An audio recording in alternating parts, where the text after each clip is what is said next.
Rugi semua ya Ustaz ya, rugi semua. Rugi Iya, semua. di dalam kerugian itu kalau kita gaji dari bawah, iya kan Kak Mas? Iya, iya. Ya. Jadi temanya malam ini bagaimana caranya agar syariat yang dilakukan oleh manusia ini bisa hidup dan bangkit menuju Allah. Maknanya ya jangan diaku-akui bahwa syariat yang kita kerjakan itu bukan kita yang mengerjakan. Akuilah dengan gentleman bahwa manusia hanyalah peran-peran Tuhannya. Bila manusianya sudah sadar bahwa manusianya hanya makhluk, hanya baju, maka manusia akan selamat dari kesyirikan.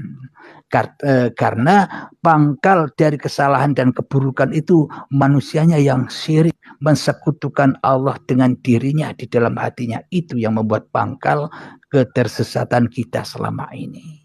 Monggo Kang Mas. Ini ada pertanyaan lagi Kang Mas. Kalau manusia ini ciptaan dan Allah pencipta, maknanya ada dua oknum? Tidak ada.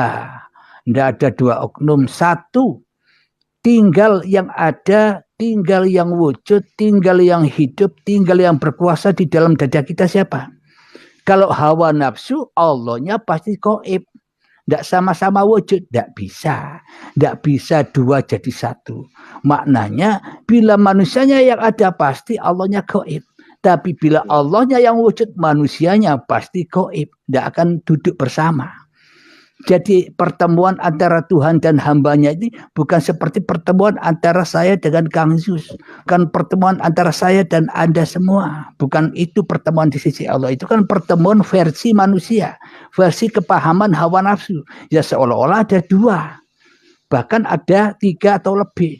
Akan tetapi versi pertemuan antara hamba dan Tuhannya itu ketika hambanya berserah diri, menyerahkan kekuasaannya, menyerahkan kewujudannya, menyerahkan kehidupannya, maka yang nyata hanya Allah itulah yang dinamakan la ilaha illallah.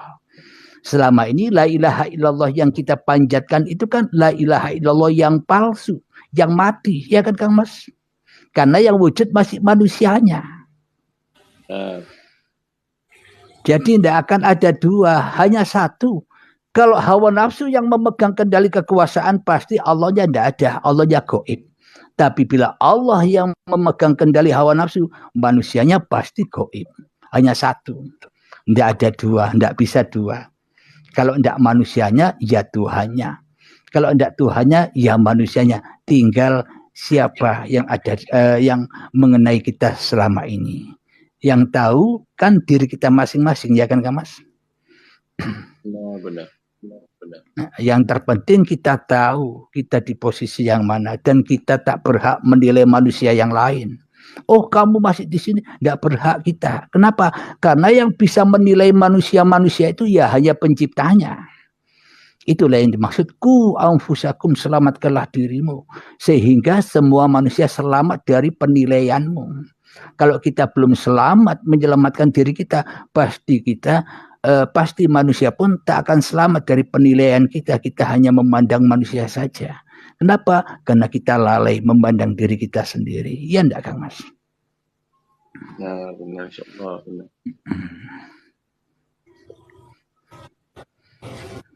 Silakan. Kang Yus, monggo ditambahkan Kang Yus. Ya, makasih. Lagi kurang banget ini. Rancu nanti salah-salah. Iya. Lagi kurang mood ya Kang Mas ya. Lagi ingin dengar aja. Iya. Salam kepada Kang Mustafa ya. Ya, umpama kita berdoa biarlah yang meminta dan yang menunaikan permintaan Allah dia dekat, dia ada siapa melainkan Allah. Yang meminta jadi dan yang memberi ketika Allah. Yang ketika kita bersendirian Kang Mas, ya mana mungkin kita berdoa. Bagaimana mungkin Allah minta kepada Allah kalau yang ada hanya Allah? Ya enggak Kang Mas. Kalau kita bersendirian loh ya. Kalau bersendirian. Tapi kalau kita kumpul dengan manusia yang lain, dengan keluarga, ya tetaplah kita mengikuti syariat-syariat yang ada. Tapi yang penting kita sudah tahu bagaimana hidupnya syariat itu, ya enggak, Mas? Ya, benar. Nah, meskipun kelihatannya kita berdoa, dalam hati kita bukan kepada doa itu kita mengabdi, tapi kepada siapa yang memerankan kita bisa berdoa ini, ya kan? Tidak ada permintaan lagi. Kenapa? Karena kita hanya digerakkan saja, ya enggak, Kang Mas? Ya, benar. Beda dengan kita ketika kita masih berkuasa atas diri kita, pasti yang kita hadap apa yang kita minta, bukan menghadap Allah. Apa yang kita minta ini difokus, pingin kerjaan sukses, pingin banyak uang, pingin hajatnya terkabul, itu yang kita hadap. Kita tidak pernah menghadap Allah di dalam doa selama ini. Kenapa? Karena kita hanyalah memberhalakan apa yang kita inginkan daripada menghadap Allah selama ini, ya kan?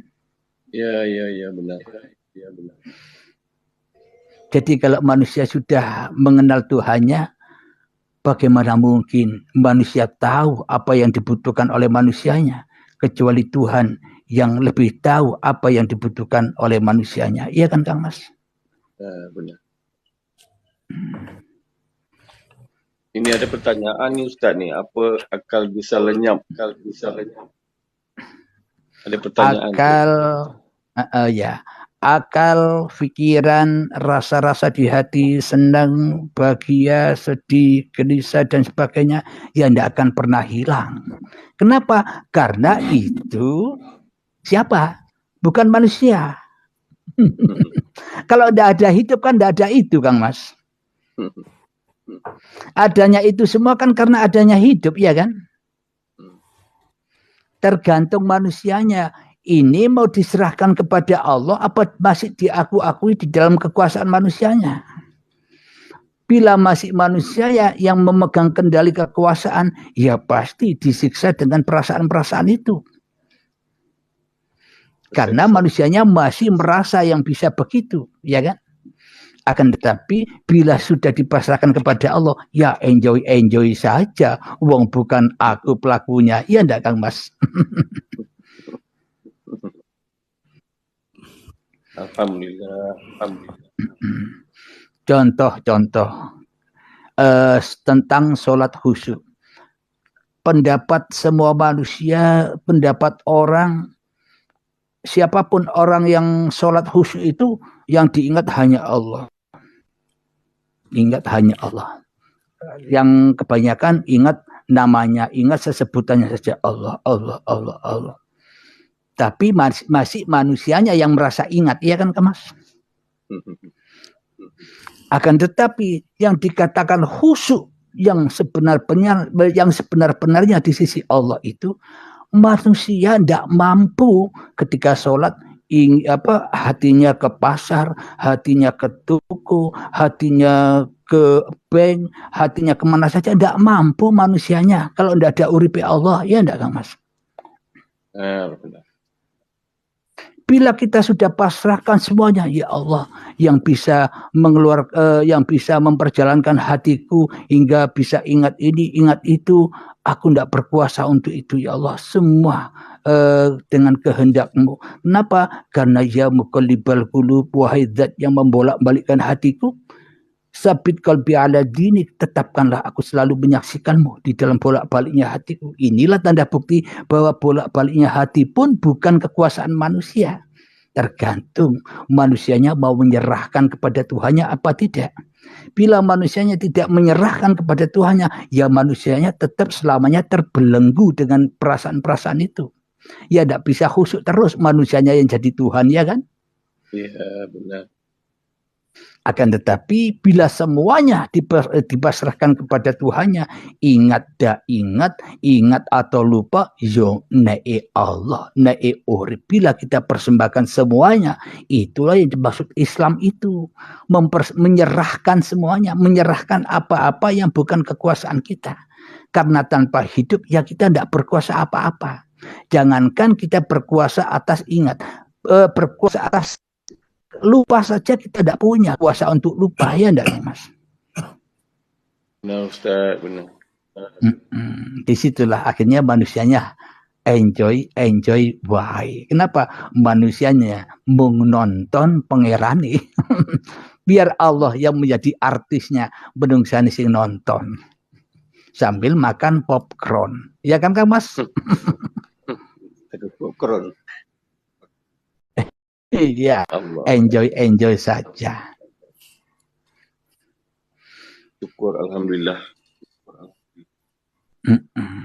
Maka dari itu kalau sudah digantungkan atau sudah dipasrahkan kepada Allah, tidak ada yang salah di dalam kehidupan ini.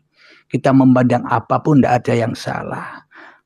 Karena salah dan benar hanya kekuasaan Allah. Hidup dan mati hanya kekuasaan Allah. Iya kan Kang Mas? Ya, benar Ustaz, benar. Orang dipahamkan, ya suka-suka Allah. Orang disesatkan, ya suka-suka Allah. Tidak ada yang salah bagi Allah. Yang salah adalah ketika manusianya yang jadi Allah. Salah semua akhirnya. Ya kan Kang Mas? Kang Mas Yus, monggo sambil minum.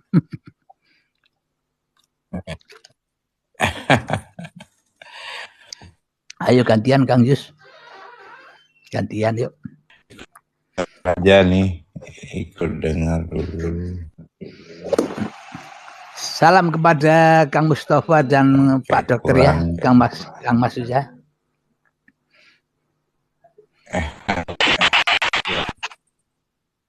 Ya insya Allah. Ya salam. Ini ada pertanyaan ini. Mengenal Allah itu apa? Mengenal Allah itu apa memiliki ketenangan yang hakiki, Gus? Kalau yang ada hanya Allah, jadi maknanya bukan mengenal saja. Kalau mengenal Allah kan masih ada manusianya. Tentu Allahnya ya masih gaib, karena manusianya yang masih merasa mengenal. Tapi ketika manusianya sudah tidak merasa mengenal lagi, kenapa? Karena yang ada hanya Allah, ya tidak mampu manusia mengenal Allah. Jadi manusianya harus hancur dulu baru Allah yang nyata. Pasti ya ayat Tuhan nafsul mutmainnah, pasti hatinya tenang. Kenapa? Karena semuanya sudah dipelihara Allah, dicukupi Allah, dijaga Allah. Meskipun contoh begini contoh yang dipahami oleh sahabat kita yang agama lain. Seperti domba yang tersesat. Ibarat kita ini selama ini seperti domba yang tersesat. Karena di dalam Al-Quran ada ayat, barang siapa yang memperturutkan hawa nafsunya, maka ia tak lebih tinggi derajatnya daripada binatang ternak. Yaitulah selama ini kita sebagai sapi betina, selama ini kita sebagai domba yang tersesat. Kenapa? Karena kita sudah meninggalkan kandangnya, karena kita sudah lama meninggalkan pemelihara kita. Sehingga domba yang tersesat ini makan di tengah hutan bersendirian. Jadi kehidupannya serba takut, mau makan, cari makan sendiri, mau minum, cari minum sendiri, mau makan takut ada harimau menerkam, ada buaya yang memburu, ada orang yang akan memburu, serba takut kehidupannya. Jadi manusia yang masih terlepas, masih ingkar kepada Tuhannya, hidupnya selalu panas, gelisah, takut dan sebagainya. Akan tetapi bila si domba ini mau kembali ke kandang, mau kembali kepada pemiliknya, maka ketika manusia sudah kembali kepada Tuhannya, akhirnya domba itu di dalam kandangnya dipenuhi kebutuhannya, makan disuguhi oleh pemeliharanya, minum disuguhi oleh pemeliharanya tanpa rasa takut lagi. Meskipun ada harimau di samping kandang, meskipun ada buaya di samping kandang, tapi dombanya enjoy. Wah, kenapa? Ada yang jaga. Tapi kalau dombanya sendirian di luar kandang, ketakutan, sama halnya kita manusia. Jadi kalau kita sudah kembali semua kepada Tuhan, maka manusianya sudah terbebas dari fahsya wal munkar alias maksum. dijaga oleh Allah. Kenapa? Karena manusianya telah rela, telah ridho kembali kepada Tuhannya.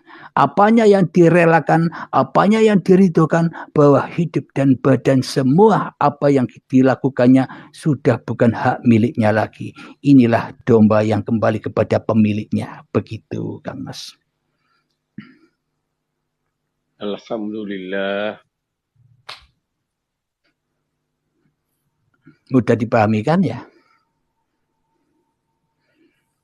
Jadi memang Al-Quran, Alkitab, Zabur, Taurat, semuanya itu benar. Tapi yang memahami ini loh yang bermasalah.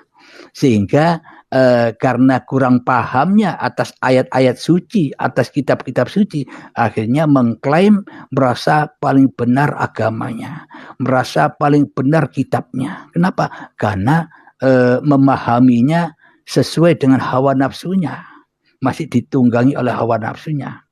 Coba dibahas atau dikaji dari atas, dari yang punya kitab itu sendiri. Ya tidak ada yang salah, ya kan Kang Mas? Ya, semua miliknya, semuanya miliknya, ciptaan miliknya.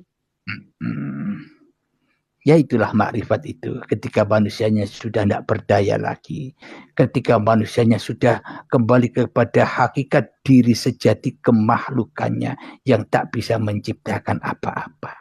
Maka akhirnya bila manusianya sudah sadar kepada hakikat diri sejati manusianya yang hanya makhluk, maka manusianya akan sadar ketika duduk, subhanallah ya Allah, selama ini aku tak pernah bertemu dengan kesaktianmu ya Allah di dalam dudukku. Sekarang aku bisa menyaksikan kesaktianmu atas dudukku. Aku bisa menyaksikan kesaktianmu atas berdiriku. Aku bisa menyaksikan kesaktianmu atas ketika aku sholat. Aku bisa menyaksikan kesaktianmu ketika aku makan, minum, dan berkegiatan. Akhirnya hidup syariatnya. Iya kan Kang Mas?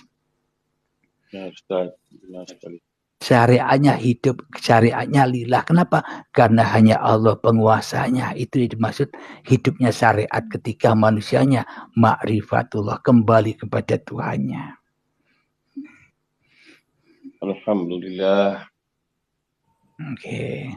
Jadi Kang Yus nganu ini kan apa? Melayani pertanyaan-pertanyaan di bawah aja Kang Yus ya. Nyantai-nyantai Kang Yus ya. Iya, nyantai, ikut mendengar saja ini. Iya, karena di atas kan sudah sama pahamnya apalagi yang mau dibahas. Ya tinggal enjoy saja. Iya. Yang bilangnya ikut aja juga itu, yang punya pikiran juga itu, yang punya nafsu juga itu, semua perannya kita hanya hidup dalam perjalanannya kan. Kita diperjalankan dari alam itu.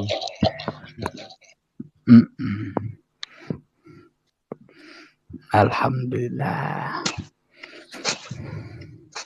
Ya inilah yang dimaksud hidup di akhirat itu. Ketika manusianya selalu bersandar kepada Tuhannya, itulah akhir dari perjalanan manusianya. Jadi manusianya sudah tidak punya riwayat lagi. Kenapa? Karena semuanya hanya riwayatnya Allah sendiri. Ceritanya Allah sendiri.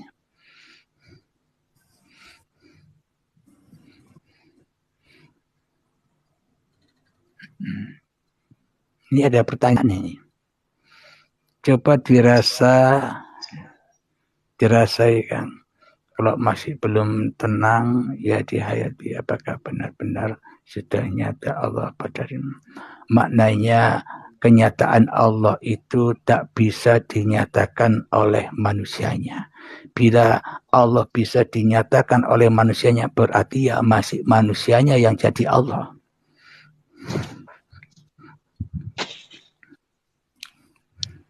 Jadi maknanya yang menyatakan Allah ya Allah sendiri.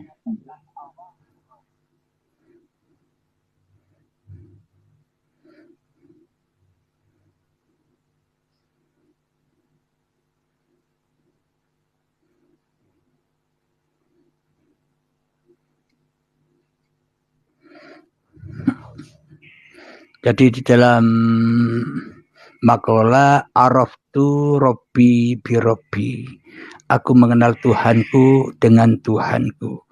Jadi kalau kita kaji di dalam diri kita, yang paling tahu aku sebagai Abdul Halim kan ya Abdul Halim sendiri.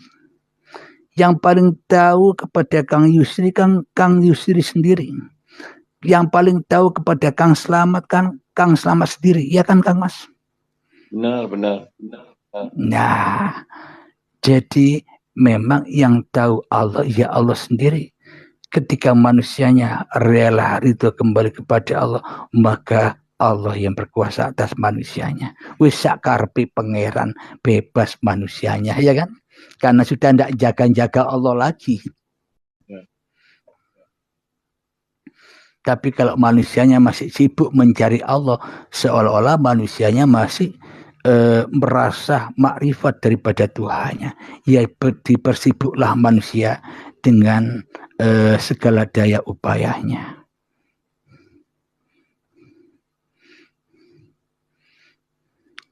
Alhamdulillah. Kang Yus sudah tarawih tadi.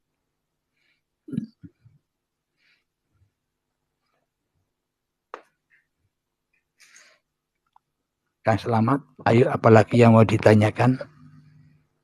Tak ada apa lagi Ustaz mau ditanyakan. Manusia bodoh tak kita bertanya. Jadi memang kalau manusianya sudah berpasrah diri kepada Tuhannya, apa yang mau ditanya lagi? Kalau semuanya sudah hanya Allah saja, ya kan? Ya benar. Amin.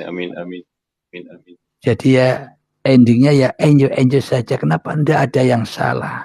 Diri kita tidak ada yang salah. Apalagi manusia yang di luar sana. Kenapa? Karena kemanapun kau hadapkan wajahmu, ya disitulah aku, ya kan? Ya, benar. Kalau yang ada hanya Allah, mana ada manusia yang tidak selamat. Surga dan neraka kedua-duanya milik Allah. Iya, maknanya perjalanan puncak. Jadi surga itu masih belum puncaknya. Puncaknya ketika manusianya sudah menyaksikan wajhullah. Itulah puncak-puncaknya surga itu, ya kan? Ya. Jadi kalau diceritakan di dalam syariat kan perjalanan manusia nanti yang pertama mati dulu. Setelah mati manusianya dikubur di alam kubur. Setelah itu disiksa kubur. Itu di alam barzah, nunggu sampai kiamat tiba. Setelah itu kebangkitan. Setelah itu hari pertanggungjawaban atau hari hisab. Setelah itu hari akhirat. Setelah itu wajratul mustaqim, surga dan neraka. Begitu panjangnya. Seakan-akan Allah tidak ada perannya di situ. Semua perannya manusia. Seolah-olah manusia yang berkuasa atas itu semua. Ya kan Kang Mas? Benar. Allahnya terakhir di dalam surga. Kalau Allahnya terakhir di dalam surga, lah yang menggerakkan manusia ini siapa? Mosok manusia bisa bergerak sendiri, ya kan? Tidak masuk akal, ya kan, Mas? Mobil pun nggak bisa bergerak kalau tak tanpa pemandunya, Ustaz. Iya. Jadi memang manusia ini makhluk ibarat manusia ini sebagai sepeda motor. Jadi sepeda motor ini bila kita tidak memakainya ya diam. Mati. Ketika kita hidupkan, kita bawa kemana saja, ya nurut saja tanpa komentar apa-apa sepeda motor ini, ya kan? Karena memang sepeda motor ini tidak tahu bahwa dirinya sepeda motor. Karena yang ada hanya pemiliknya saja, ya kan Mas? Benar.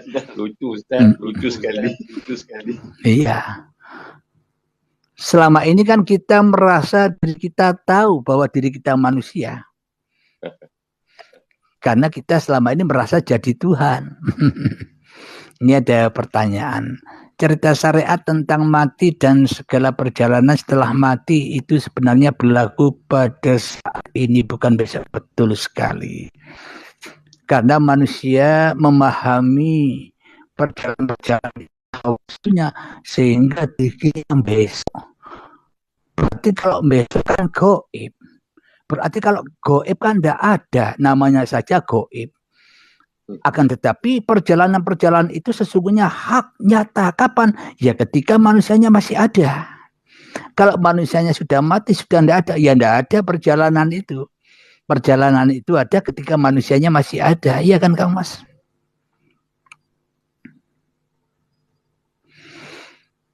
Jadi dengan salah paham yang seperti inilah selama ini sehingga banyak orang takut mati. Karena dikira mati itu ndak enak. Padahal mati itu enak. Iya kan Kang Mas? Enjoy. Jadi memang iblis dan setan membisikkan kepada hati manusia untuk selalu dan selalu takut kepada kematian. Kenapa? Karena sudah dibisikkan oleh iblis dan setan bahwa kepahaman tentang alam-alam misteri itu dikatakan besok. Jadi manusianya ya pada takut mati. Kenapa? Karena manusianya takut menghadap Tuhan. Kenapa? Karena manusianya selama ini dolim kepada Tuhannya. Makanya takut mati, ya kan?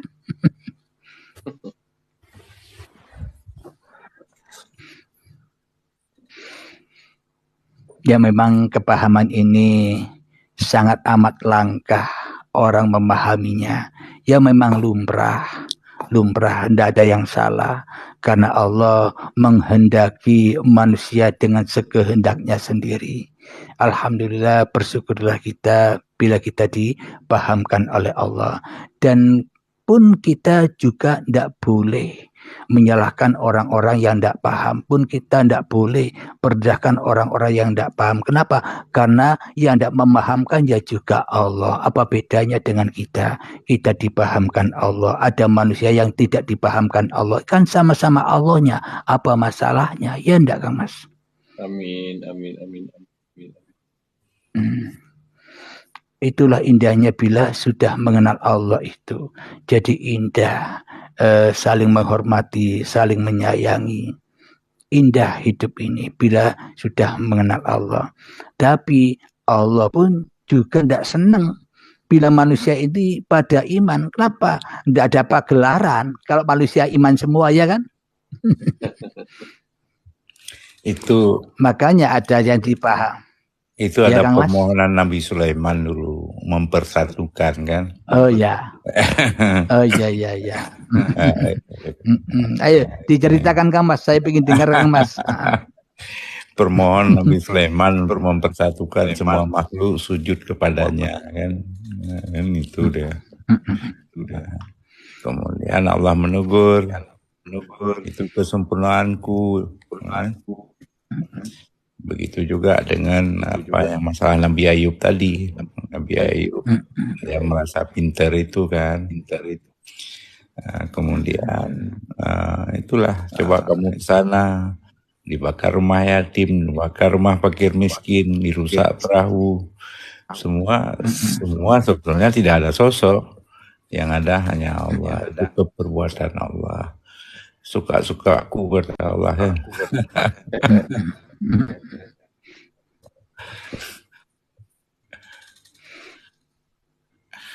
Kalau kita sudah diperankan suka-sukanya Allah, ngapain lagi kita bingung-bingung salah dan benar? Iya enggak Kang Mas? Iya. Cuma syariah setan itu yang selalu membawa kita ke dalam kesusahan, dalam kegelisahan, dalam kesakitan. Padahal kesedihan. Itu cari susah itu susah loh Pak ya. Cari susah, cari ini, cari sakit itu susah. Butuh proses. Masuk neraka itu butuh proses, tapi di surga itu tidak perlu proses, enjoy saja. Tapi bagi orang-orang yang dikehendaki loh Kang Mas. Ya, semua dikehendaki. Ya, semuanya dikehendaki. Jadi apapun siang malam dikehendaki Allah ya. Iya.